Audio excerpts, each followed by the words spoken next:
रत्नागिरी शहरालगतचं अतिशय निसर्गसम्य असं हे जुवो गाव आणि या गावाला पूर्ण खाडीने वेढलेलं हे संपूर्ण गाव.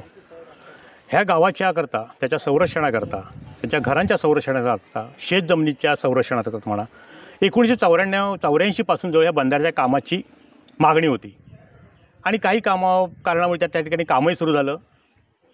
त्याच्यानंतर त्या ठेकेदाराने काम केलं नाही म्हणून त्याच्यावरती डिपार्टमेंटकडनं खार भूमी योजनेकडनं कारवाई झाली.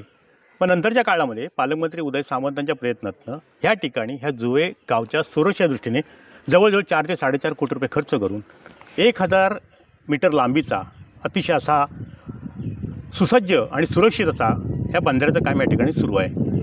खरं तर जुवो बेट असंच म्हटलं जातं. चारी बाजूने ह्या जुवे गावाला पूर्णपणे पाण्याने वेढलं असल्या कारणाने पाण्यापासूनच त्यांचं संरक्षण व्हावं त्या दृष्टीने ह्या बंधाऱ्याचं काम गेले जवळजवळ 6 ते 7 महिने चालू आहे. आपण ह्या ठिकाणी तिथे ग्रामस्थ आहेत बळीराम कीर, त्यांनाच आपण विचारूया की या बंधाऱ्याच्या कामाचा नेमका उपयोग काय आणि कोणत्या दृष्टीने या बंधाऱ्याचं काम सुरू झालेलं आहे.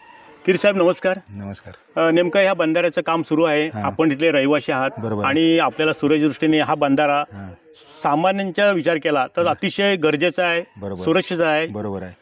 काय नेमकं या बंधाऱ्याचा उपयोग होणार आहे आणि नेमकं काय काम? बंधाऱ्याचा उपयोग म्हणजे काय माहिती आहे काय, हे वरून पाणी वगैरे जाते ना त्याच्यासाठी हा बंधाऱ्याचा उपयोग. दुसरा काय उपयोग म्हणजे आता हे संपूर्ण आपल्या गावची सगळी घरं बिरं सर्व आहेत. जास्त पाणी वाढल्यानंतर सगळ्या घरामधून पाणी वगैरे जाते, बरोबर आहे. आणि त्याशिवाय पूर जोरात आल्यानंतर म्हणजे सगळं हे होतं एकदम म्हणजे काय पाणी सगळं होते ते. आणि त्याच्यासाठी हा बंधाऱ्याचा आता आम्ही उपयोग करतो आहे याच्यासाठी का आता आपल्या याच्यामध्ये पाणी येऊ नये म्हणून.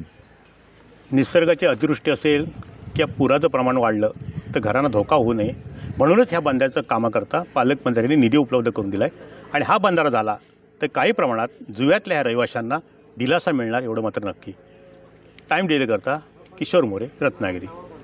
टाइम्स डिजिटलला लाईक करा, शेअर करा, सबस्क्राईब करा आणि बेल आयकॉन दाबायला विसरू नका. Times digital.